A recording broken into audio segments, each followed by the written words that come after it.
Hey, Rainbow here, and I am in the mountains of Bologna with what I believe is a 2002 Ducati Monster 620 Dark. This is a fun bike. I gotta tell you, the riding position's a little aggressive, a little forward, so I'm really squeezing my knees together trying to take the weight off of my hands. But low-end torque, fantastic bike. I mean, this is a 20-year-old bike, and it is fantastic. Sorry, I'm a little under the weather. I have a sinus infection.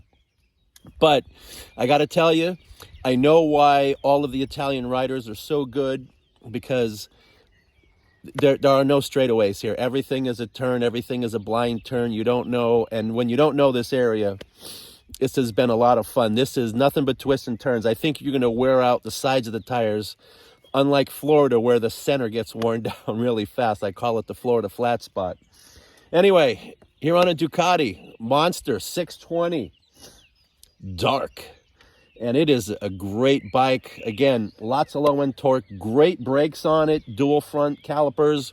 And I did not expect this at all. I did not bring my GoPro. I don't have any footage, and that's it. So this is Rainbow. I better get out of the way before this bus hits me. Have yourself a great day.